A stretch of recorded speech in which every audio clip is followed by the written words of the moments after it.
but he's been caught by the peloton, and they're all back together now. Rest of the Sky team in line astern with Mark Cavendish. And Christian Haas has managed to get back on. Great work from the Canterbury-born Austin resident. He spends about half the year, I think, in Austin, Texas, doesn't he? Normally our British winters, he clears off and stays. Normally the wet bit. Gets in the sun. That's why he keeps his year-round tan.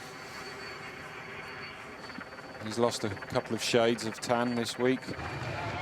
That's for sure. Is he the most successful rider from Austin, Texas? Probably is these days. Quite possibly. Ian Bibby on the front with Sky lining it up, and this is good news for Endura. They've worked well with Sky today. No question of complicity. It's really that they just had common aims on the road today, and it suits Endura to have a partner in chasing and keeping the pace fast. It does, especially in races like this where we only have a maximum of 6 riders per team, and Endura and Sky both down to 5. Cavendish had a little anxious look over his shoulder there. Perhaps he senses that if he's feeling comfortable, then other riders will be coming up from behind, and so it proves, as Garmin are trying to assemble their troops for one last push. Who will it be for? Is it going to be for Nathan Haas, who's looked so strong this week? Sepp van Mark as well, of course, second into Stoke-on-Trent. Yeah. Garmin Sharp, Orica GreenEDGE, looking after the interests of Leigh Howard, of any of the riders who could give Mark Cavendish a concern on this finish. Leigh Howard is certainly one of them. He's already taken 1 stage away from Cavendish. That stage into Knowsley. It's not over yet. Well. Stale Van Hoff as well, of course, if the Garmin squad has managed to get up this week. So they've had plenty of riders able to get into the mix. Coming up with the stage victory, getting ahead. Well, that's proving very difficult indeed. Yeah, Garmin Sharp been fairly quiet today, so they will have fresher legs than everybody else. They will probably, quite possibly, have the better lead out of any of the teams here. But do they have the confidence in their rider? One team who will have confidence is Team Sky. Orica GreenEDGE look to try and get organised as well. Presumably they'll be trying to set up Leigh Howard. 4th place overall for him, but he slipped out of the general classification hunt yesterday, and now they have to focus on the possibility of stage wins.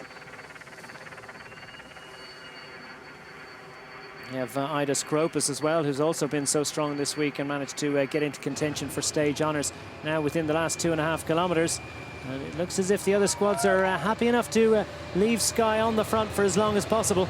Yeah, Bernie Eisel here on the front. Now I'm sure he's coming to the end of the amount of work that he can do by the look on his face. He really is trying now. Jeremy Hunt gritting his teeth in his wheel. And looks like we've got Christian Nice in 3rd, and then Luke Rowe, and then Mark Cavendish. But just alongside them, we've got Garmin Sharp trying to set it up. There we go, Bernie Eisel. That's his job done for the race. That's it.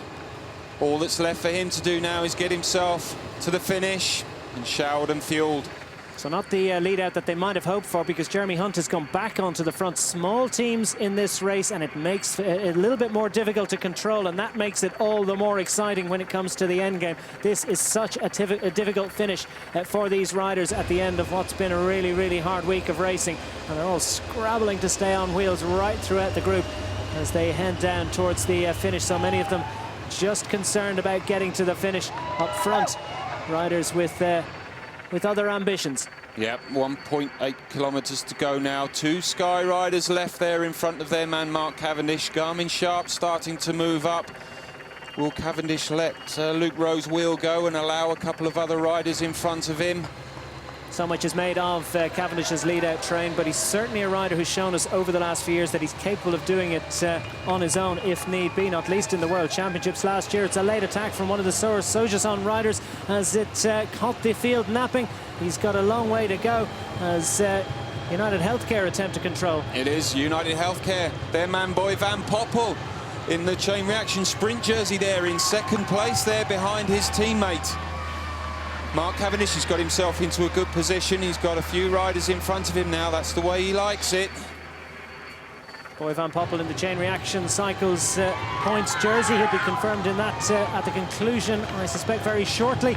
Up front, Sky have managed to get back control of this peloton, so that's a brief flurry off the front for Saur Sojasun as they pile down the hill towards the final turn. A little bit of a technical one, and the gap has opened up there between, but Cavendish doesn't want to go yet. He's waiting and waiting and waiting, and he's prepared to let someone else lead it out, because this is a really, really tough climb. The last 200 metres is going to feel like 300 metres for these riders as they go for the line. Boy Van Poppel there on the left-hand side. Cavendish looks so cool, calm and collected. He's already got several bike lengths advantage. Listen to the crowd roar. It's the world champion going for the line in Guildford at the end of the Tour of Britain of 2012. He's got several bike lengths advantage. No one's going to stop Mark Cavendish now. He gets his hands in the air. It's his third win, third stage victory for Mark Cavendish. A superb performance from the world champion. Superb performance from Sky. Superb performance too, indeed, from Endura Racing's Jonathan Tiernan-Locke, who is confirmed as the winner of Tour of Britain of 2012.